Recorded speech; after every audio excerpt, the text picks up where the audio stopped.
Assalamualaikum warahmatullahi wabarakatuh.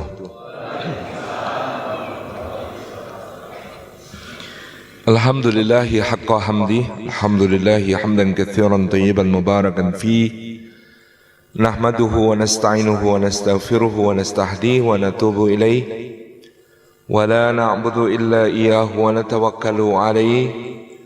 Allahumma fasalli wa sallim wa barik ala sayyidina wa habibina wa syafi'ina wa maulana Muhammad wa ala alihi wa ala ashabihi wa dhurriyyatihi wa man sara ala nahjihi wa sanna bi sunnatihi wa ihtada bi hadiyihi ila yaumi liqa'i rabbih, amma ba'd.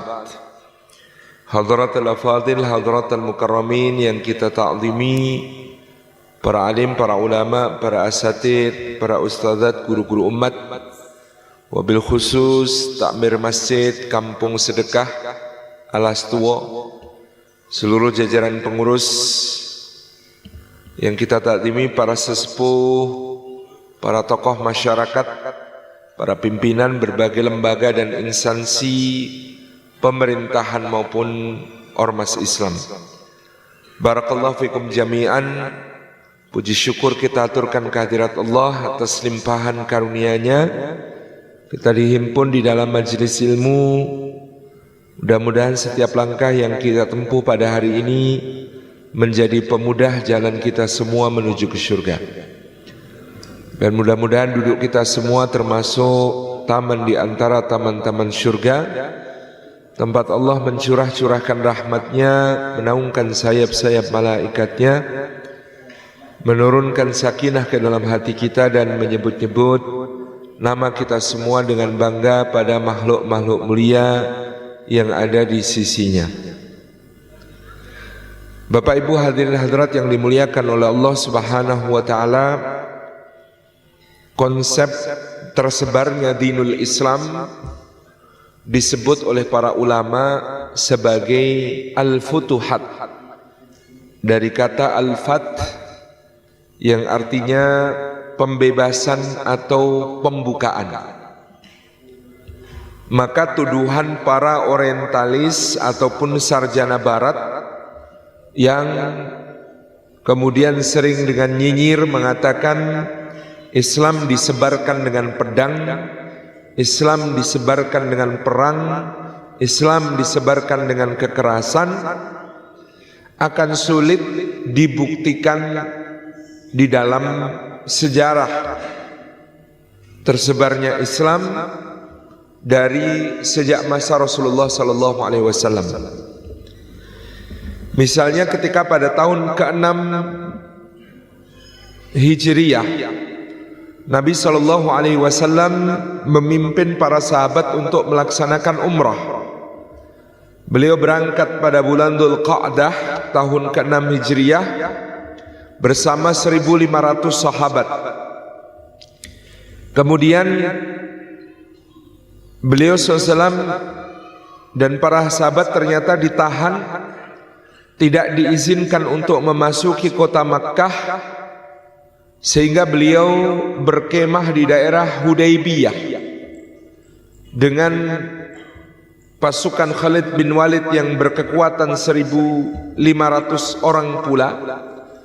500 berupa pasukan berkuda dipimpin dia sendiri, 1.000 orang di bawah pimpinan Ikrimah bin Abi Jahal dan Safwan bin Umayyah berjalan kaki menjagai mereka agar tidak bisa memasuki kota Makkah. Tentu di antara alasannya pada tahun ke-5 Hijriyah Makkah baru saja mengalami kekalahan peperangan Ahzab atau peperangan Khandaq, ketika mereka beserta seluruh sekutunya yang total lebih dari 10.000 orang ditambah 2.000 orang pengkhianat dari Yahudi Bani Quraidah gagal menghancurkan kota Madinah, dan bahkan mereka dipencundangi pulang dalam keadaan tangan hampa dan tercerai-berai, sementara kemah-kemah mereka hancur dilanda angin ribut. Maka dalam pandangan para pemimpin Mekah akan menjadi aib kalau mereka membiarkan Rasulullah SAW yang gagal mereka taklukkan memasuki kota Mekah dengan bebas merdeka. Satu demi satu juru runding dikirim oleh orang-orang Mekah untuk mengintimidasi Rasulullah SAW supaya mau pulang ke Madinah dan tidak melanjutkan niatnya untuk melaksanakan umrah. Di antara mereka terdapat Budail bin Warqa al-Khuzai, pemimpin Khuza'ah, yang ketika kemudian melihat Rasulullah SAW dan para sahabat memakai kain ihram yang rapi, dan Rasulullah sengaja menyuruh para sahabat menggiring binatang hadyu, binatang calon kurban, di depan Budail yang baru akan memasuki perkemahan. Budail langsung belok kanan, meninggalkan perkemahan Nabi Sallallahu Alaihi Wasallam dan menuntut pemimpin Mekah untuk membiarkan Rasulullah masuk Mekah. Karena Nabi SAW sebelumnya bersabda, Budail ini orang yang sangat menghormati syiar-syiar ibadah. Nanti kalau dia datang, rapikan kain ihram kalian, giring binatang kurban kalian di depannya. Benar, ternyata Budail langsung balik kanan, lalu mengatakan kepada Abu Sufyan dan kawan-kawan, demi Allah, aku melihat Muhammad SAW dan para sahabatnya tidak lain, hanya hendak beribadah. Maka biarkanlah dia masuk. Orang-orang Makkah ini marah kepada Budail. Diam kamu, pemimpin para gembala. Kami suruh engkau untuk menyuruh Muhammad pulang, sekarang engkau mendukung Muhammad masuk kota Mekah. Kami tidak membutuhkanmu. Kata Budail, kalau Muhammad memerintahkan, maka seluruh suku-suku gembala sekitar Mekah hari ini akan aku kerahkan untuk menjagainya supaya bisa masuk kota Mekah. Para pimpinan Mekah mengatakan, jangan Budail, kami mohon maaf kalau menyinggung perasaanmu. Maaf ya, tapi jangan, mohon tetaplah di sini, tenanglah di sini. Demikian pula utusan berikutnya, misalnya Urwah bin Mas'ud As-Saqafi.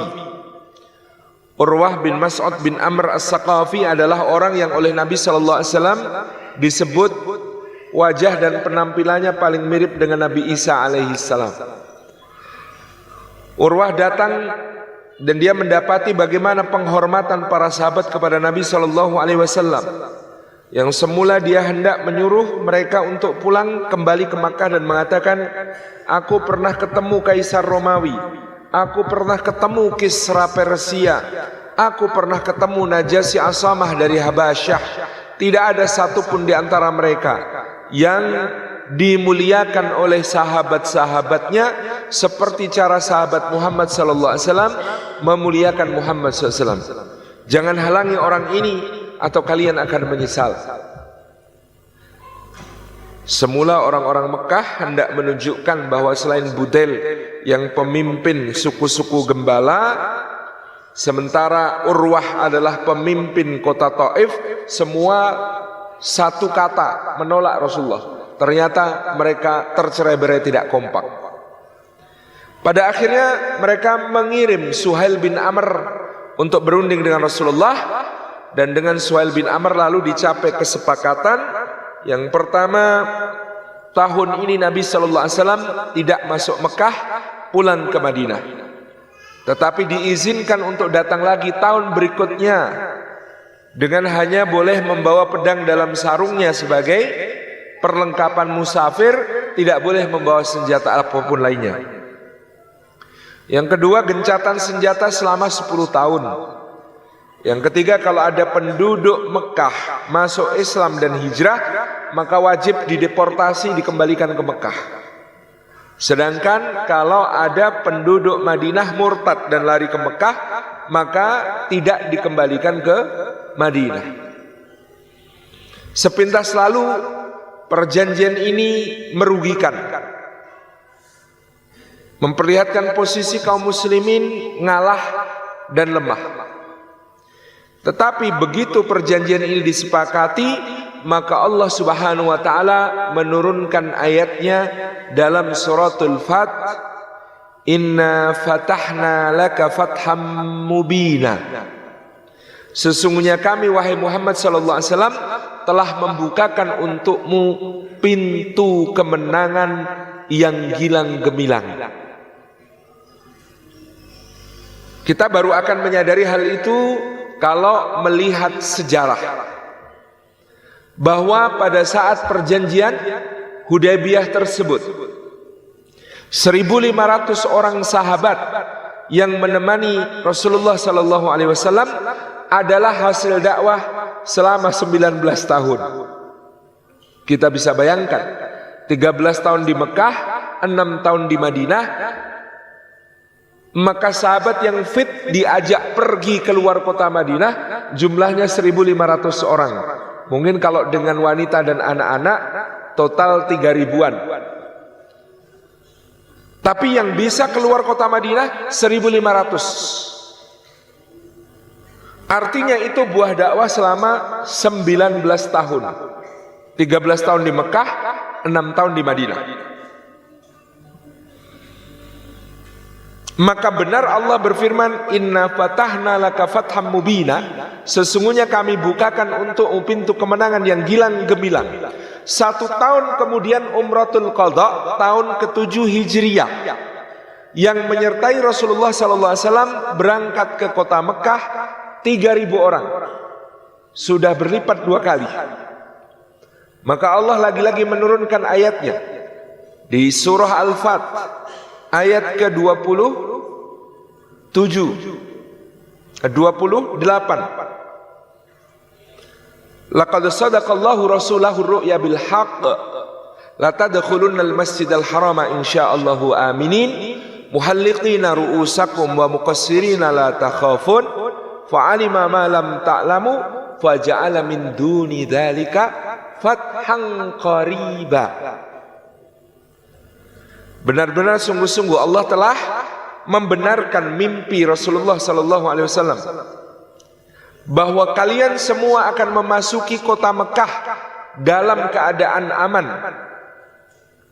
sampai menunaikan manasik haji atau umrah tuntas, menggundul rambut kalian atau mencukurnya, dan tidak ada yang kalian takuti sama sekali. Maka Allah mengetahui apa yang tidak kalian ketahui, dan Allah menjadikan sesudah yang demikian itu ada kemenangan yang dekat.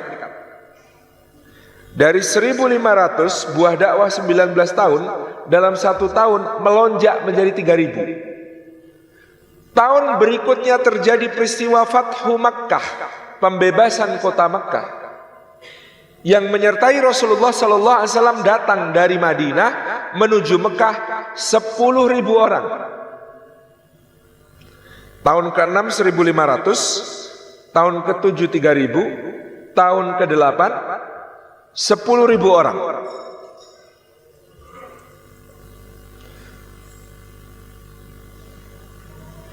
Maka Allah Subhanahu wa taala kembali menurunkan ayatnya yang mulia, Idza jaa nasrullahi wal fath wa ra'aitan nasa yadkhuluna fi dinillahi afwaja fasabbih bihamdi rabbika wastaghfir innahu kana tawwaba. Apabila datang pertolongan Allah dan kemenangan, maka kamu lihat manusia berbondong-bondong memasuki agama Allah, maka bertasbihlah memuji Rabbmu dengan beristighfar kepadanya. Sesungguhnya Allah Maha penerima taubat. Tahun ke-8. Tahun ke-9 Nabi SAW berangkat menuju Tabuk untuk menghadapi pasukan Romawi. Yang menyertai Rasulullah SAW di tahun ke-9 menuju Tabuk 30.000 orang. Jadi tahun ke-6 1.500, tahun ke-7 3.000, tahun ke-8 10.000, tahun ke-9 30.000. Tahun berikutnya, tahun ke-10, Nabi SAW melaksanakan Hajjatul Wada, haji perpisahan. Maka yang mengikuti Rasulullah SAW dalam haji wada 120.000 orang. Kembali ke surah Al-Fat. 1.500, 3.000, 10.000, 30.000, 120.000. Perlipatan jumlah kaum muslimin begitu dahsyat sejak turunnya surah Al-Fatih. Maka benar Allah ketika berfirman, inna fatahna laka fatham mubina. Sesungguhnya dengan perjanjian Hudaybiyah ini, wahai Muhammad, kami telah bukakan untukmu pintu kemenangan yang gilang gemilang. Sayyidina Umar bin Khattab saja waktu itu masih protes, merasa perjanjian Hudaybiyah itu merugikan, merasa perjanjian Hudaybiyah itu membuat kaum muslimin terhina, terendahkan. Tetapi kemudian seperti dijelaskan oleh Dr. Ali Muhammad Ash-Shalabi, para sahabat waktu itu tidak menyadari bahwa secara diplomatik perjanjian Hudaybiyah kemenangan yang luar biasa. Dulu sebelum perjanjian Hudaybiyah, seluruh bangsa Arab memandang yang sah adalah kota Mekah, Nabi Muhammad adalah sempalan yang memberontak. Maka ketika Mekah saja mengajak berunding duduk semeja, berarti Mekah sudah mengakui bahwa Madinah sejajar, sama-sama sah. Kalau sudah duduk berunding sama-sama sah, ini Mekah, ini Madinah, maka bangsa Arab tinggal melihat mana yang sedang menanjak, mana yang sedang meredup. Dan di tahun ke-6 itu terlihat jelas Madinah menanjak, Mekah surut. Maka bangsa Arab bergabung berbondong-bondong dengan Rasulullah di Madinah. Meskipun kayaknya di klausul perjanjian kakean ngalah, tetapi ngalah itu kata Cak Nun bukan dari kata dasar kalah, tapi dari kata dasar Allah. Ngallah, nah itu orang Jawa nggak bisa mengatakan Allah, yakni tawakal kepada Allah lalu menyebut ngalah. Wis ngalah wae. Ngalah itu ngallah, yakni tawakkalna ala Allah. Tawakal kepada Allah, maka Allah menjanjikan kami bukakan untukmu kemenangan yang gilang gemilang. Dari 1.500, 3.000, 10.000, 30.000, 120.000 itu, maka kita melihat mana yang peristiwanya berupa perang, pedang, dan pembunuhan. Tahun ke-6 bentuknya syiar ibadah dan perundingan, malah perundingan damai. Ternyata tahun berikutnya Islam sudah berlipat 2 kali. Tahun ke-7 bentuknya syiar ibadah. Waktu itu sampai Rasulullah tiba di Makkah, langsung memerintahkan ittiba, lengan kanan dibuka kain ihramnya, lalu tawaf, sehingga penduduk Mekah melihat keker-kekernya para sahabat radhiyallahu anhum ajma'in. Berlipat jadi 3 di tahun ke-8 menjadi 10.000 orang. Dan tahun ke-8 meskipun disebut sebagai Fathu Makkah, tetapi nyaris tidak terjadi pertumpahan darah sama sekali. Jadi bahkan ada yang menyebut seakan-akan Fathu Makkah itu cuma karnaval, karena Rasulullah dan berbagai kabilah berbaris memasuki kota Makkah tanpa ada pertumpahan darah. Karnaval. Di tahun ke-9 namanya Perang Tabuk, tapi juga tidak terjadi clash. Karena ketika Rasulullah SAW berangkat 30.000 orang dalam keadaan musim panas yang sangat parah, pasukan Romawi dapat laporan dari intelijen, pasukan Arab datang. Pasukan Romawi berkekuatan 200.000 orang. Semula mereka nunggu musim dingin supaya bisa perang melawan kaum muslimin. Karena kalau perang di musim panas, pasukan Romawi yang pakai baju besi itu nggak kuat, Pak. Panas, ya baju besi kena panas, berem-berem itu badannya semuanya. Sudah berat, panas, keringetan, wis ora fokus. Jadi pikirnya pasukan Romawi, kita tunggu musim dingin, kita serbu Muhammad sallallahu alaihi wasallam. Ternyata Rasulullah musim panas sudah berangkat menuju perbatasan Romawi. Geger pasukan Romawi, edan pasukan mereka musim panas saja mangkat. Geger, bubar itu pasukan Romawi itu. 100.000 legiun ditarik kembali ke Konstantinopel, 100.000 pasukan Arab Kristen kembali ke sukunya masing-masing ketakutan. Karena apa? Karena Rasulullah strict. Pertahanan terbaik adalah menyerah gitu ya. Nunggu musim dingin kita diserbu, lebih baik musim panas berangkat gitu ya. Makanya perang Tabuk itu betul-betul ujian untuk orang mukmin mana, orang munafik mana. Jak mangkat panas-panas ini edan po kan. Kalau orang-orang gak kuat iman kemudian pasti melete gitu ya. Berangkat. Maka menjadi 30.000 ini syiar juga, tidak ada perangnya, perang Tabuk itu. Tidak ada clash-nya, cuma pemimpin Duma Ukaidir bin Abdul Malik Al-Kindi sempat mau rencananya mau ngelawan, tapi didatangi Khalid bin Walid dengan 300 pasukan sudah langsung nyerah, selesai. Udah itu aja. Gak ada perang. Yang di tahun ke-10 Haji Wada, apalagi itu jelas bukan peperangan. Jadi semua syiar Islam yang melipat gandakan jumlah kaum muslimin itu nyaris tidak ada yang berupa penaklukan dengan pedang. Dan kalau kita mau mengambil contoh yang paling nyata tentang bagaimana Islam datang dengan penuh kedamaian, Islam datang dengan penuh penerimaan yang legowo, lilo. Itulah dakwah masuknya Islam ke Nusantara.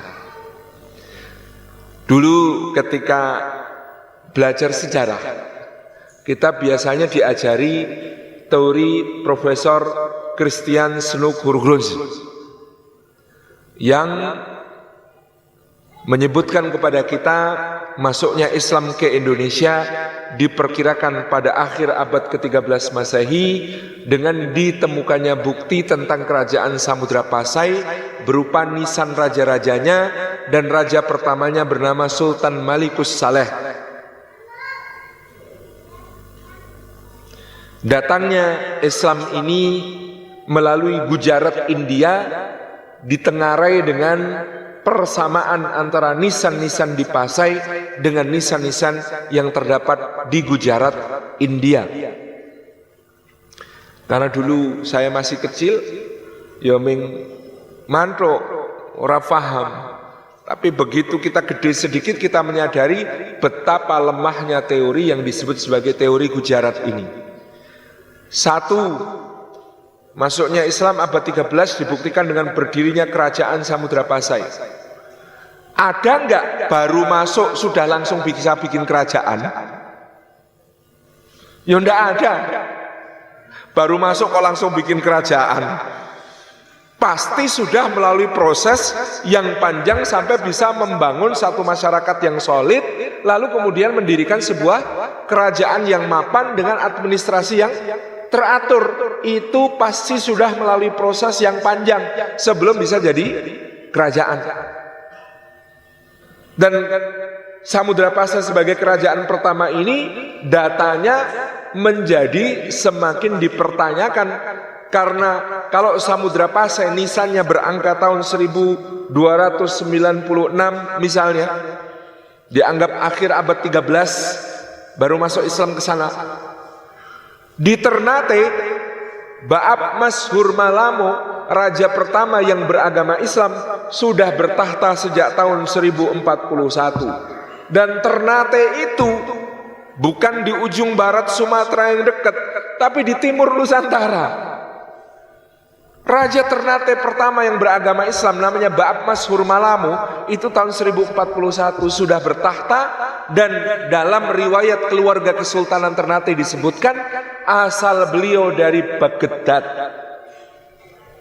pada masa Daulah Abbasiyah. Tetangga Ternate namanya Tidore, dan raja muslim pertama di Tidore namanya Kolano Muhammad Naqi, itu sudah bertahta juga di tahun 1200 awal atau malah 1180, 120 tahun sebelum Samudra Pasai. Yang tadi Ternate 200 tahun sebelum Samudra Pasai. Sebagaimana juga Gaus Abdurrahman yang menurunkan datu-datu pejanji raja-raja di Lombok, itu sudah tiba di Lombok di tahun 1210 untuk berdakwah. Jadi teori Gujarat bahwa pertama Islam masuk abad 13 runtuh di situ. Yang kedua, bantahannya lebih mudah lagi. Kok bisa-bisanya disebut dia datang Islamnya melalui Gujarat hanya karena persamaan nisan? Kalau Islamnya melalui jalur itu, seharusnya mazhab fikihnya sama. Di Gujarat mazhab fikihnya Hanafi. Di Samudra Pasai seperti laporan Ibnu Batutah tahun 1320, ketika pemerintahan Sultan Malikud Dhahir, semua amaliyahnya mazhab Syafi'i. Berarti mu'alim Islam, guru-guru agama Islam di Samudra Pasai bukan dari Gujarat. Mereka belajarnya mazhab Syafi'i yang waktu itu sangat kuat di Mesir dan Suriah. Karena ada dua daulah atau kesultanan sepanjang sejarah Islam yang menjadikan mazhab Syafi'i sebagai mazhab resmi negara. Yang pertama Daulah Ayyubiyah, Sultan Salahuddin Al-Ayyubi dan keturunannya.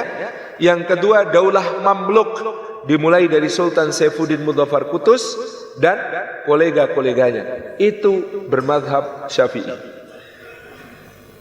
Karena Saifuddin Mudzaffar Qutus itu murid dari Al-Imam Izzuddin bin Abdissalam Asy-Syafi'i, Sultanul Ulama fi zamannya.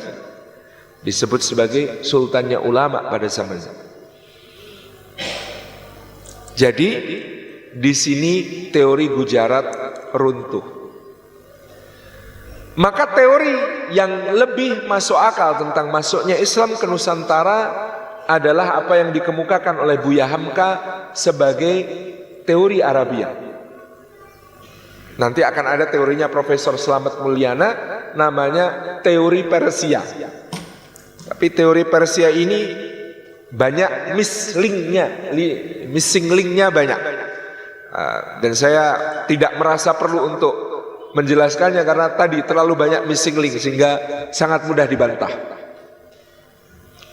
Meskipun nanti ada bukti, misalnya teori Persia ini dengan berdirinya kerajaan Perlak yang lebih tua daripada Samudra Pasai, dan kerajaan Perlak ini bermazhab Syiah. Kalau saya juga membantah teori kalau ini teori Persia. Pada masa Perlak sudah menjadi kerajaan Syiah, Persia belum jadi kerajaan Syiah, masih Sunni karena masih Bani Abbasiyah. Yang jadi kerajaan Syiah adalah Fatimiyah di Mesir. Itu yang sezaman dengan Perlak sejak tahun 900 Masehi, Perlak itu. Jadi bukan teori Persia sebenarnya, tapi teori Mesir karena Fatimiyahnya di Mesir. Jadi yang kerajaan yang mazhab negaranya Syiah itu pada saat itu adalah Fatimiyah yang di Mesir sebelum nanti diambil alih oleh Salahuddin Al-Ayyubi. Sementara kerajaan Perlak di Sumatera. Jadi sebenarnya teorinya Profesor Slamet Mulyana ini salah kaprah kalau disebut sebagai teori Persia. Lebih tepat disebut teori Fatimiyah Mesir. Karena pada saat itu Persia belum menjadi sebuah kerajaan Syiah. Baru jadi kerajaan Syiah di tahun 1500-an. Masih panjang prosesnya sampai menjadi kesana. Ini yang kita akan lebih seriusi adalah teori Arabia yang dikemukakan oleh Buya Hamka, Mangaraja Onggang Parlindungan, beberapa tokoh-tokoh lain yang juga sangat serius mengkaji sejarah masuknya Islam ke Nusantara. Termasuk yang di masa kini ada Kiai Haji Ahmad Baso dari Sulawesi Selatan ya, yang sangat tekun mengkaji berbagai naskah-naskah tua dan lontara-lontara baik yang ada di Indonesia maupun yang ada di Belanda. Maka semua sepakat teori yang lebih tepat adalah teori Arabia. Pertama, teori Arabia terbukti dengan kronik-kronik dinasti Tang. Kronik-kronik dinasti Tang sejak abad ke-7 tahun 600-an akhir melaporkan bahwa di pantai barat Sumatera dan pantai timur Sumatera yang waktu itu dikuasai oleh kerajaan Silifosi, semua sejarawan sepakat mengacu pada Sriwijaya. Silifosi, kerajaan Sriwijaya yang menguasai Pulau Sumatera, Semenanjung Malaka, dan beberapa wilayah di Thailand, Vietnam. Pada masa itu memang kerajaan besar beragama Buddha. Tetapi di pantai timur dan pantai barat Silifosi ini terdapat banyak komunitas Tasi. Tasi ini dulu diterjemahkan sebagai pedagang-pedagang Arab Muslim. Tetapi Kiai Haji Ahmad Baso melangkah lebih jauh. Menurut beliau, Tasi bukan hanya pedagang. Tasi adalah komunitas yang mapan. Seperti kita membayangkan adanya pecinan di zaman sekarang. Jadi itu pekerjaan sudah macam-macam, bukan cuma pedagang. Maka Tasi di kota-kota di kerajaan Sriwijaya ini komunitas mapan, tinggal di dalam kompleks-kompleks khusus untuk mereka. Istilahnya kampung Muslim, kampung Arab, komunitas Tasi ini. Keberadaan komunitas Tasi ini akan memicu nantinya sesuatu yang memiliki bukti sejarah lebih konkret, yaitu Maharaja Sri Indrawarman dari kerajaan Sriwijaya berkirim surat kepada Muawiyah bin Abi Sufyan dan Umar bin Abdul Aziz. Kita bisa membayangkan komunitas Tasi dari kesimpulannya Kiai Haji Ahmad Baso sudah ada masa kekhalifahan Utsman bin Affan. Tasi, kampung-kampung Arab Muslim di kota-kota pelabuhan milik Sriwijaya. Lalu tidak lama kemudian ada raja besar dari Sriwijaya yang bernama Maharaja Sri Indrawarman berkirim surat kepada Muawiyah bin Abi Sufyan. Lalu surat berikutnya datang di masa Umar bin Abdul Aziz. Di Oxford, bukti sejarah tentang hal ini, surat untuk Muawiyah sudah rusak, sulit dibaca. Tapi surat untuk Umar bin Abdul Aziz masih terbaca dengan jelas. Plus ternyata surat ini diabadikan oleh seorang ulama bernama Ibnu Abdi Rabbih Al-Andalusi dalam sebuah kitab berjudul Al-Iqdul Farid. Dalam surat itu berbunyi kira-kira demikian: dari Maharaja Diraja yang adalah keturunan 1000 raja, yang permaisurinya juga keturunan 1000 raja, yang wilayah kekuasaannya terdiri atas 1000 pulau, yang di setiap pulaunya ada 1000 gunung, yang di setiap gunungnya mengalirkan 1000 sungai, yang di kandangnya terdapat 1000 gajah perang, yang armada perangnya terdiri atas 1000 kapal besar, kepada Raja Arab yang tidak menyembah dewa-dewa selain satu Tuhan saja. Aku kirimkan untukmu beberapa hadiah tanda persahabatan. Disebutkan yang dikirim waktu itu terdapat wewangian dari gaharu dan cendana. Terdapat pula berbagai rempah-rempah, kayu manis, kemudian juga kapur barus. Bapak Ibu mungkin sekarang menganggap kapur barus barang murahan, beli merek bagus gitu. Pada masa itu kapur barus komoditi yang sangat mahal di dunia. Dan kapur barus ini sudah diperdagangkan ribuan tahun sebelum Masehi dari pelabuhan Fansur atau pelabuhan Barus yang ada di pantai barat Sumatera. Sebuah penelitian mengungkap Fir'aun Mesir yang paling kaya itu isi badannya yang dimumifikasi adalah kapur barus. Kalau Fir'aun yang lebih miskin, ya, maksudnya bukan miskin, yang tidak terlalu kaya mungkin rempah-rempah yang lain. Tapi Fir'aun terkaya seperti Seti, ya, kemudian seperti Meneptah, seperti Tutankhamun dan lain sebagainya. Ini Fir'aun kaya. Ini badannya di dalam ditemukan banyak residu kapur barus. Karena orang di mumi itu dulu Pak, bagian-bagian yang gampang bikin busuk dikeluarkan. Cairan otak dikeluarkan, lambung, usus, paru-paru, jantung dikeluarkan. Jadi yang bisa bikin busuk itu dikeluarkan. Nah kalau dikeluarkan harus diisi. Nah yang dipakai untuk ngisi itu yang paling bagus adalah kapur barus. Jadi dulu kenapa Sumatera itu disebut Swarna Dwipa, pulau emas dan perak? Karena dulu konon orang Sumatera yang berdagang sampai ke Mesir menjual kapur barus tidak mau menerima bayaran selain emas.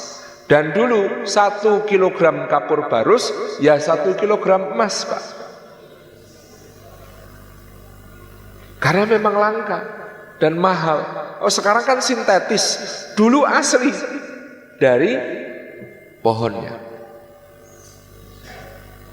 Jadi ini kenapa saya menyebutkan hadiahnya Sri Indrawarman termasuk kapur barus. Malang sini jetat, masuk hadiah mau kapur barus? Enggak sini. Zaman itu larang tenan gitu. Kemudian tentu rempah-rempah seperti lada dan lain sebagainya itu dikirim sebagai hadiah. Kalimat berikutnya, kirimkanlah seorang yang bisa mengajarkan agamamu kepadaku.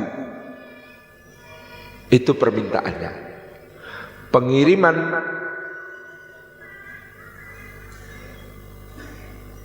mu'alim, guru agama Islam ini terkonfirmasi dalam lagi-lagi kronik dinasti Tang Shilu, kronik dinasti Tang. Jadi dulu kekaisaran Tiongkok itu dari dinasti ke dinasti rajin mencatat peristiwa apa saja yang terjadi di kerajaan. Hari ini kaisarnya ngapain aja, itu ada catatannya. Maka dalam catatan dinasti Tang disebutkan kaisar dinasti Tang menghukum Raja Silifosi yang telah meninggalkan ajaran agama Buddha Mahayana dengan mendukung seorang bangsawan lokal yaitu yang berasal dari Wangsa Sailendra Wangsa. Wangsa Sailendra ini selain berkuasa di Sumatera nantinya terlebih dahulu telah berkuasa di Jawa. Dan nanti peninggalan akbarnya Wangsa Sailendra di Jawa diantaranya adalah Candi Borobudur yang beraliran Buddha Mahayana. Ternyata Kaisar dinasti Tang merasa terganggu kalau Raja Besar Sriwijaya beragama bukan Buddha Mahayana. Maka Cina, Tiongkok waktu itu mendalangi kudeta di Sriwijaya, mendukung dinasti Sailendra untuk menurunkan, mengkudeta Maharaja Sri Indrawarman yang diceritakan kemudian harus mengasingkan diri ke pedalaman Dharmasraya di Sumatera Barat. Sementara kerajaan Sriwijaya diambil alih oleh Wangsa Sailendra yang beragama Buddha Mahayana. Raja dari Wangsa Sailendra di Sriwijaya, di Silifosi, kemudian mengirimkan seorang zanzi. Zanzi itu budak berkulit hitam. Jadi dulu rupanya Umar bin Abdul Aziz ngirim mu'alim, guru agama ke Sriwijaya disertai 2 orang budak berkulit putih dan berkulit hitam. Untuk menunjukkan kebesaran Islam itu bisa dianut oleh siapa saja. Nah ternyata oleh dinasti Sailendra budak yang berkulit hitam dikirim sebagai persembahan ke Tiongkok. Maka ada catatan pada masa Kekaisaran dinasti Tang, dikirimlah seorang Zans atau budak berkulit hitam ke istana dinasti Tang melalui pelabuhan Jingzhou pada saat itu. Jadi terkonfirmasi di abad ke-7 sudah ada seorang raja yang masuk Islam di Nusantara kita, yaitu raja dari Sriwijaya, Maharaja Sri Indrawarman. Maka masuknya Islam ke Indonesia sudah sejak abad pertama Hijriyah alias abad ke-7 Masehi. Clear data ini.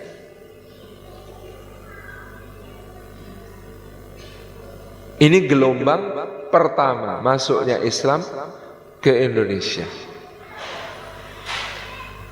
Gelombang kedua sering saya nyatakan ditandai dengan hijrahnya kaum Ba'alawi ke arah timur.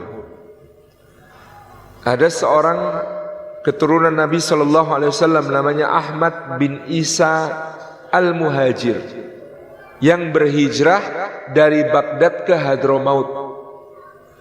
Untuk apa meninggalkan Baghdad menuju Hadramaut?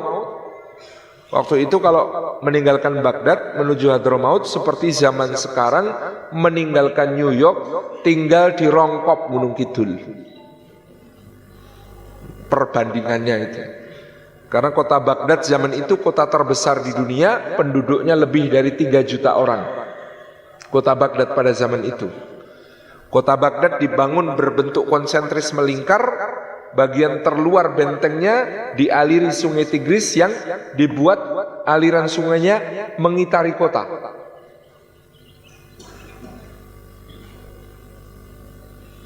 Tinggi benteng terluar kota Baghdad 40 meter. Tebal benteng terluarnya kota Baghdad di bagian atas bisa dilewati 4 kereta berjajar sekaligus.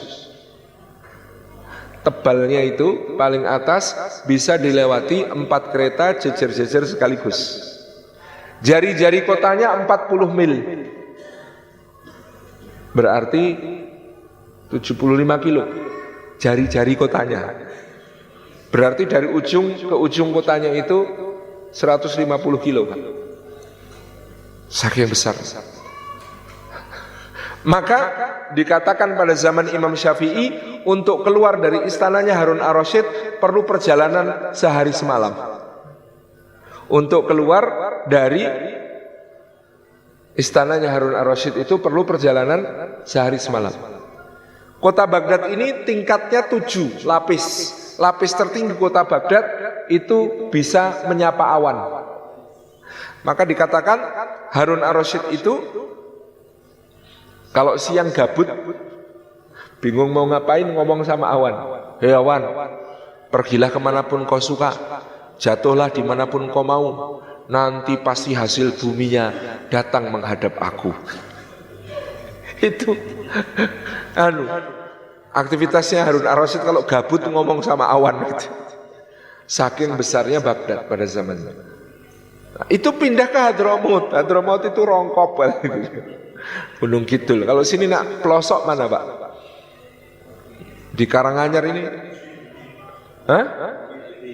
Oh Purwodadi, Blusu. Ya itulah gambarannya gitu ya. Kalau sini kan agak rame karena sini itu full magic ya Pak ya. Kebak keramat. Nah ternyata keturunannya Ahmad bin Isa Al-Muhajir ini pindah ke sana. Kenapa?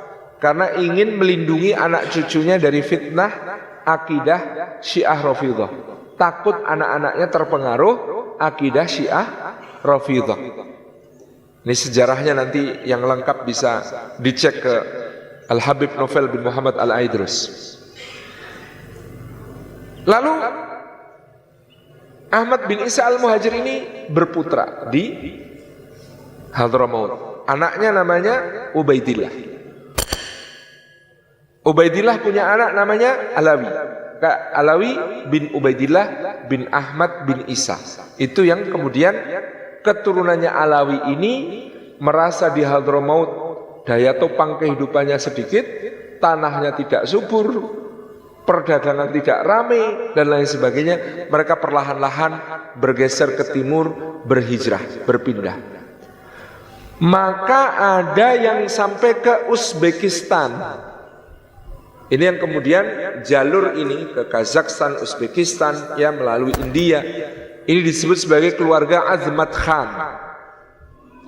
Ada yang ke timur sampai ke Gujarat, Pakistan, dan lain sebagainya.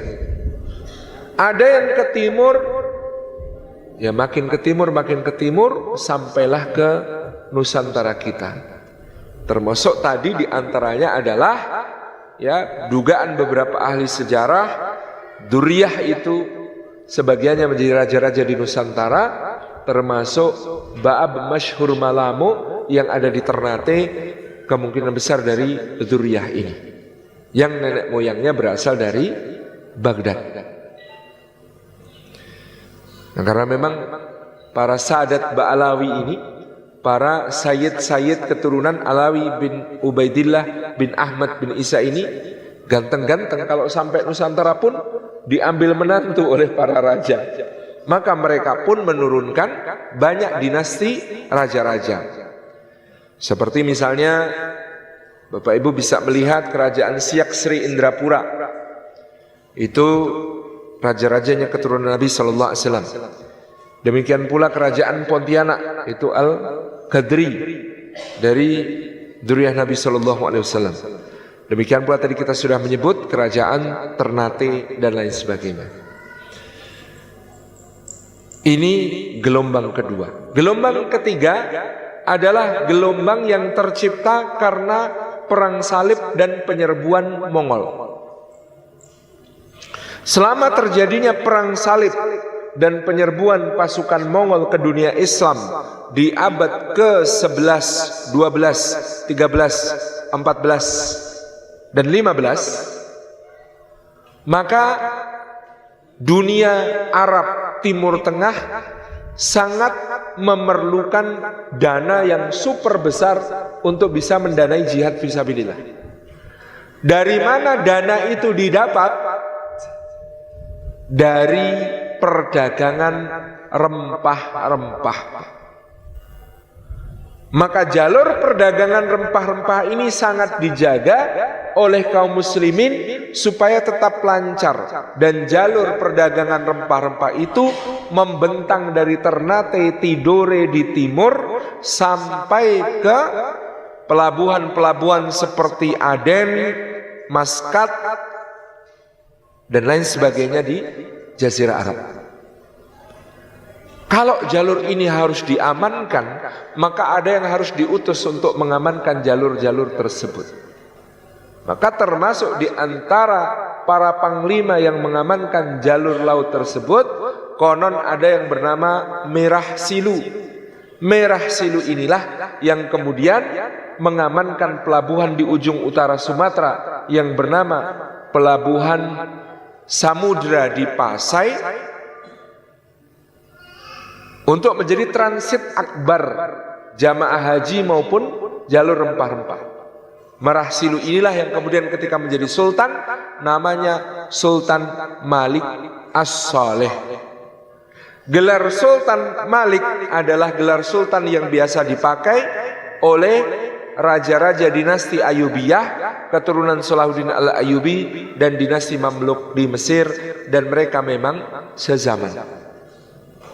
Bisa disimpulkan kerajaan Samudra Pasai berinduk dalam pembelajaran keislaman kepada dinasti Mamluk di Mesir.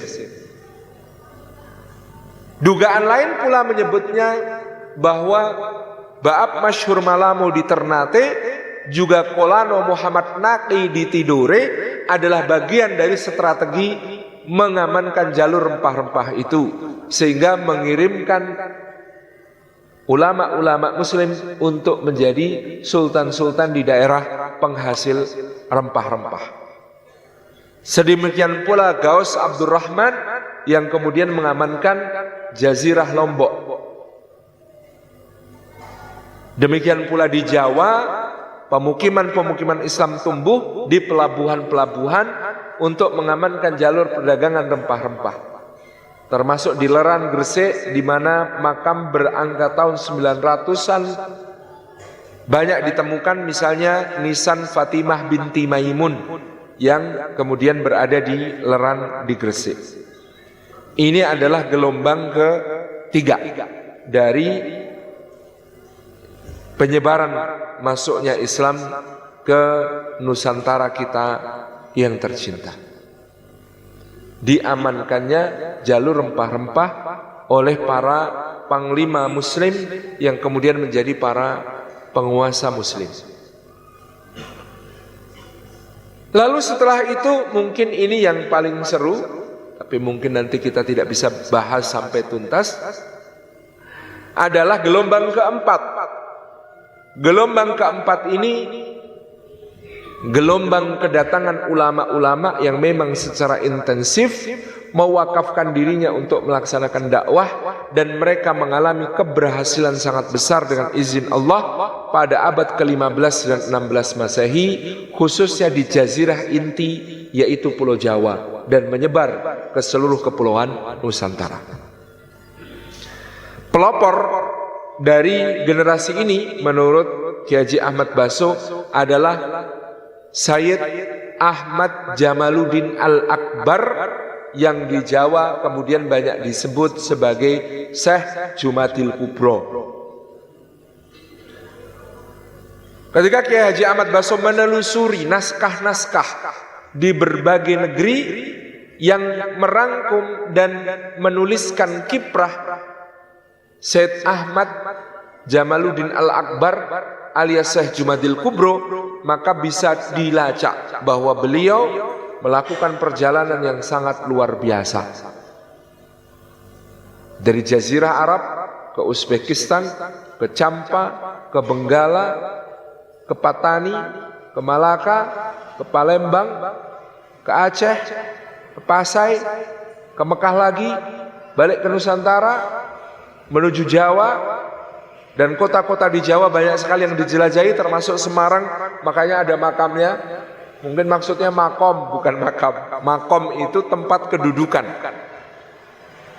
Lalu ke Lombok, lalu ke Ternate, ke Tidore, ke Sulawesi Selatan, ke Mindanao, balik lagi ke Sulawesi Selatan, sempat ke Cirebon, dan seterusnya. Perjalanan dakwah yang luar biasa. Syed Ahmad Jamaluddin Akbar atau Syekh Jumadil Kubro memiliki nama, memiliki putra yang bernama Syekh Ibrahim Asmoro. Syekh Ibrahim Asmoro ini mungkin identik dengan apa yang disebut sebagai Syekh Ibrahim As-Samarqandi dalam babat Tanah Jawi. Syekh Ibrahim As-Samarqandi diceritakan berasal dari Samarkand, Uzbekistan. Beliau, Syekh Ibrahim Asmoro, kemudian menikah dengan putri kerajaan Champa yang bernama Dewi Chandrawulan. Dewi Chandrawulan adalah adik dari Ratu Dwarawati Permaisuri Dyah Kertawijaya dari kerajaan Majapahit. Jadi Raja Champa itu memiliki dua putri, yang satu dinikahi Raja Majapahit, yang satu dinikahi oleh Syekh Ibrahim Asmara ini. Syekh Ibrahim Asmara kemudian diceritakan memiliki 3 orang putra laki-laki selain 1 orang putri. 3 laki-laki putra beliau, yang pertama namanya Sayyid Ahmad Rahmatullah, yang kedua namanya Sayyid Maulana Ishaq, yang ketiga namanya Sayyid Ali Murtadha. 3 orang ini kemudian setelah beranjak dewasa meninggalkan Champa menuju ke Jawa, menghadap kepada bibinya Ratu Dwarawati di Majapahit. atas rekomendasi dari Dewi Dwarawati, maka Said Ahmad rahmatullah diizinkan membuka sekolah tata negara di Ampel Denta, Surabaya. Maka beliau Ahmad rahmatullah dikenal sebagai Sunan Ampel. Atas rekomendasi Ratu Dwarawati pula, Said Maulana Ishak berangkat ke Belambangan, Majapahit Timur untuk menangani kejadian besar, yakni pagebluk wabah penyakit di sana. Atas rekomendasi Ratu Dwarawati pula, Sayyid Ali Murtado atau lidah Jawa dan babat tanah Jawi menyebutnya sebagai Sayyid Ali Murtolo. Bilang Murtado itu susah orang Jawa. Ramadan dibaca Ramelan, Romelan gitu ya. Maka Murtado dibaca Murtolo. Maka Sayyid Ali Murtado menjadi Raja Pandita, Pangeran Raja Pandita, yang dimaksud adalah Menteri Agama Kerajaan Majapahit mengurusi komunitas Islam di ibu kota Majapahit di Trowulan dan dimakamkan di Troloyo.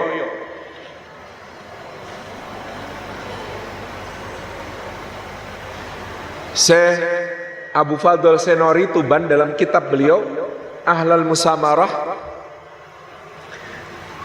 memberi catatan menarik bahwa pernikahan Ratu Dwarawati yang seorang muslimah dengan Raja Dyah Kertawijaya yang belum masuk Islam itu secara hukum fikih memang kontroversial. Tetapi sejarah tidak bisa membantah, berkat beliaulah dakwah Islam di Majapahit bisa mendapat tempat yang terhormat dan diterima dengan sangat penuh semarak. Jadi ini hukum nikahnya itu memang kontroversial. Putri muslimah kok nikah dengan raja Hindu. Tetapi kontribusi beliau bagi dakwah itu tidak diragukan. Mudah-mudahan Allah ampuni beliau dan selain dosa. Mudah-mudahan Allah tempatkan beliau di tempat yang mulia di surga. Karena kalau ngitung pahala jariah, karena beliau yang kemudian melindungi keponakan-keponakannya yang berdakwah ini,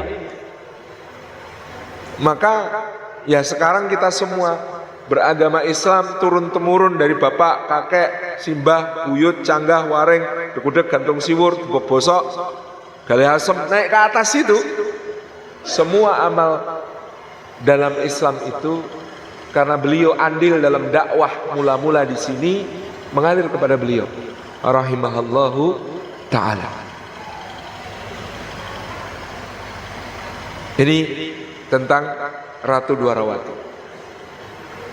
Nah, kira-kira 40 tahun sebelum ketiga ulama muda ini datang, jadi Said Ahmad rahmatullah tiba di Jawa diperkirakan berusia 30. Maulana Ishak sekitar 28 dan Said Ali Murtado sekitar 25 tahun.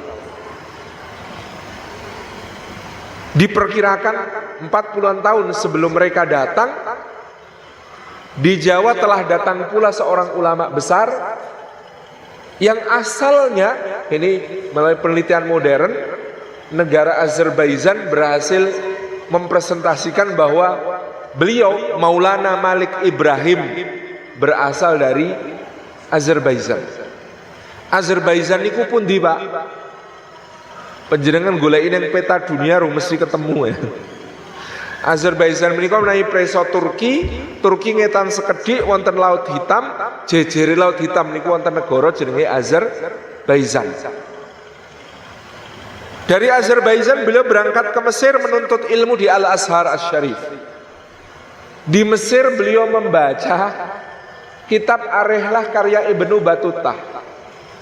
Ibnu Battuta yang mengunjungi Samudra Pasai menceritakan bahwa di sebelah timur Samudra Pasai terdapat negeri yang menghasilkan beras dan aneka rempah-rempah yang berharga mahal, dan negeri itu subur, makmur dan kaya. Sayang, kata Ibnu Battuta, yang aku dengar penduduknya masih banyak yang menyembah berhala. Itu tulisannya Ibnu Battuta di Ar-Rihlah. Gara-gara membaca yang begitu, Maulana Malik Ibrahim itu langsung semangat. Pokoknya saya harus ke sana berdakwah. Sehingga Maulana Malik Ibrahim datang ke Jawa, tiba di Gresik. Pada waktu itu dalam keadaan kerajaan Majapahit sedang porak-poranda oleh perang saudara yang disebut perang Paragreg. Perang Paragreg ini terjadi antara Wikramawardhana yang bertahta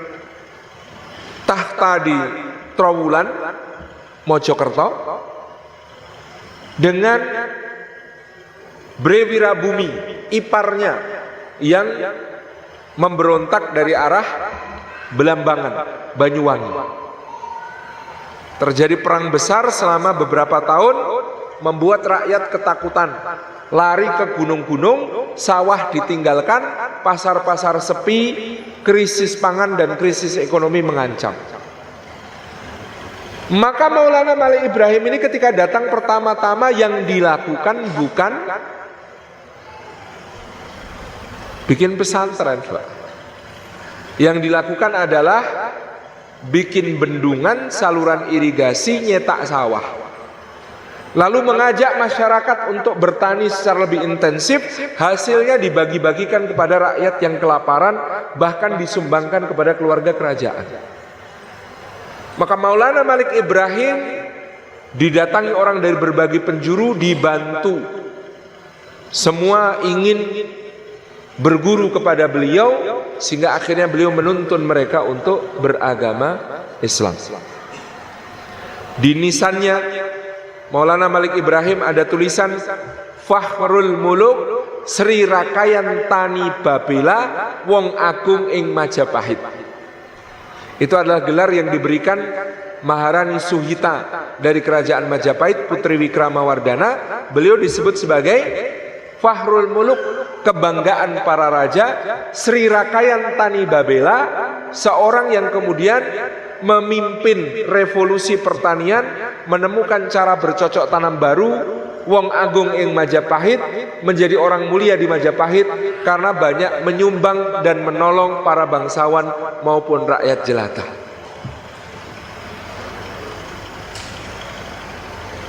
Maulana Ahmad rahmatullah sekolah tata negara. Maulana Ishaq menyelesaikan wabah di Belambangan. Maulana Osman Haji datang dari Baitul Maqdis Palestina, menjadi instruktur militer kerajaan Majapahit.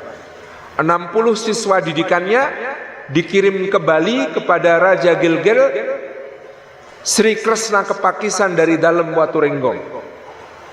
60 prajurit Majapahit terbaik yang dikirim ke Bali ini semuanya nyama selam, nyama saudara, selam Islam. Di waktu itu dakwahnya sampai ke kalangan militer, para prajurit. Putranya Maulana Usman Haji, Syed Ja'far Shodiq, membuat kota di pantai utara Jawa. Nama kotanya dan nama masjidnya seperti nama kota dan masjid di tanah kelahirannya. Masjidnya bernama Masjid Al-Aqsa.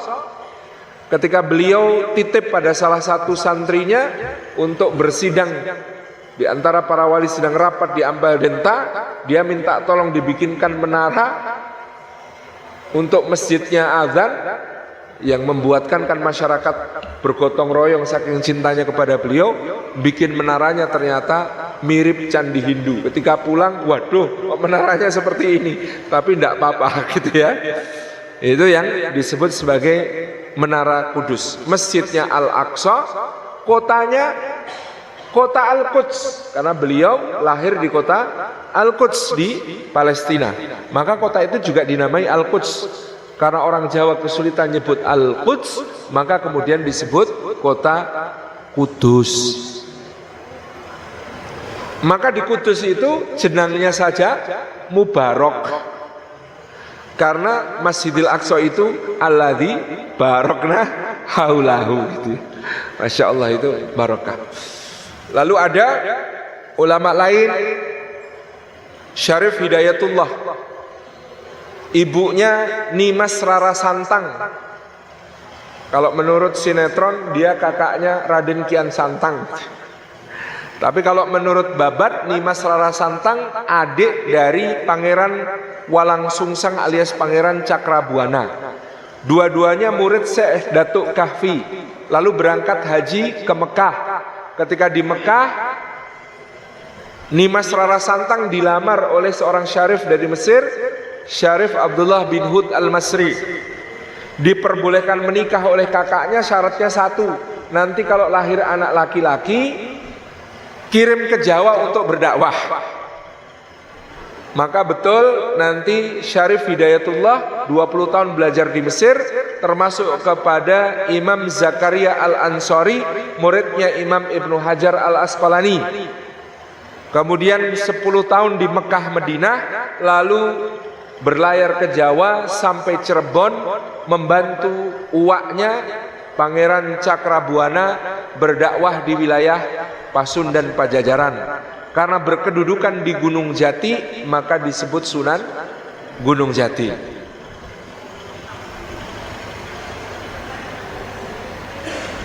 Salah satu murid Sunan Gunung Jati talaki kepada beliau, karena Sunan Gunung Jati bawa ilmu yang sangat ali, sanadnya tinggi di mazhab Syafi'i dari Mesir dan Makkah Madinah.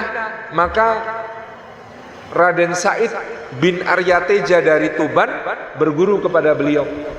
Selama talaki kepada Sunan Gunung Jati, Raden Said ngekos, tinggal di satu kampung yang namanya Kalijaga. Jadi kalau menurut Babat Cirebon, beliau disebut Sunan Kalijaga, itu bukan karena menjaga tongkat di sungai, tapi karena ketika talaki kepada Sunan Gunung Jati, beliau bertempat di desa Kalijaga di Cirebon. Bahwa mungkin ada cerita menunggu tongkat di sungai, itu ditulis oleh Babat, dan tentu saja Babat bersifat metafora, perumpamaan. Karena saya ada orang tanya sangat serius, berarti Sunan Kalijaga itu enggak sholat 3 tahun Pak Ustadz? Kok bisa? Lah itu jagain tongkat di sungai 3 tahun, itu kan film. Sampai lumutan, itu kan film. Aslinya pakai shot, itu metafor bahwa dulu beliau ditugaskan berdakwah oleh gurunya Sunan Bonang di satu tempat, tapi karena dakwahnya pendekatan seni, pendekatan budaya, beliau tercampuri, tercemari oleh berbagai hal-hal yang ada di pergaulan masyarakat. Karena mendakwai orang yang pada mabuk, pada judi, pada macam-macam itu, tentu ada sesuatu yang berubah pada diri beliau yang harus disucikan kembali. Itu maksud Kalijaga di situ. Tentu ceritanya menjadi lebih menarik, tapi rumusnya adalah di puncak cerita menarik harus diakhiri. Karena sudah jam 10 dan kami ada jadwal jagong manten di Jogja, sehingga dengan berat hati mohon pamit, mohon izin. Ini baru gelombang keempat, total nanti ada 7 gelombang Pak. Mudah-mudahan Allah ridhoi, Allah berkahi tentang masuknya Islam ke Indonesia. Matur nuwun, wassalamualaikum warahmatullahi wabarakatuh. Waalaikumsalam warahmatullahi wabarakatuh. Masya Allah, barakallahu fiq kepada Al-Mukarram Ustadz Salim Filah dengan paparannya yang gamblang, menarik dan tidak membuat kita ngantuk walaupun kita belajar sejarah. Kalau dulu kita waktu sekolah, belajar di sekolah, yang terjadi apa? Ngantuk, tidur, ngiler. Tapi alhamdulillah pada pagi hari ini kita mendapatkan pelajaran sejarah dari beliau.